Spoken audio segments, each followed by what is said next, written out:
இப்ப ரெண்டு கட்சியும் சாராயம் வச்சிருக்கு. என் தம்பி ஒரு வார்த்தை சொல்ல மாட்டார். நீங்க மகளிர் நலங்கிறீங்க, பாதுகாப்பீங்க. சாராய கடையை போதை வச்சுட்டு எப்படி பெண்களை பாதுகாப்பீங்க? தெருவுக்கு தெரு சாராய கடை வச்சுக்கிட்டு எப்படி பாதுகாப்பீங்க? சாராய கடை திறந்து வச்சுக்கிட்டு என்ன சட்டம் ஒழுங்கு இருக்கும்?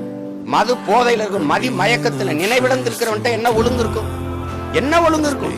நீங்க அங்க போய் கரூர்ல போய் பாட்டிலுக்கு 10 ரூபாய்ன்னு பாடுனீங்க. 10 ரூபாய் கூட்டி வித்துட்டாங்க, ஏற்றி வித்துட்டாங்கிறது சொல்லுங்க. சரி, நான் வந்தால் இதை ஒழிப்பேன் அப்படின்னு சொல்லணுமா இல்லையா? நான் உங்கள்கிட்ட தங்கச்சிட்ட ஒண்ணு கேட்கிறேன். நான் இலவசமா உங்களுக்கு மின்சாரம் தந்துடுறேன். நீங்க வீட்டை விட்டு வெளியில போகும்போது அந்த மின் விளக்கையோ அல்லது குளிரூட்டியோ மின் விசிறியோ தொலைக்காட்சியோ அணைச்சு விட்டு போகலாம். இலவசம்னா பொறுப்பா அதை அணைப்பீங்களா? எவ்வளவு பொறுப்பற்று பயன்படுத்துவீங்க? அப்ப இலவசம்னா அது எவ்வளவு கவனக்குறைவாயிரும், பொறுப்பற்று போயிரும். பொருளின் அருமை தெரியாது தங்கச்சி. பொருளின் எது ஒன்றும் அதான் சொல்றீங்க. தாய்ப்பாலும் தண்ணீரும் மலிவா கிடைப்பதனாலேயே நீ மதிக்க மாட்டேங்கிற. பூமி உன் காலுக்கு கீழே மிதிபடுவதாலேயே அதன் அருமை தெரிய மாட்டேங்குது. நீ எந்த பொருள் இலவசமா இருக்கணும்? அறிவை வளர்.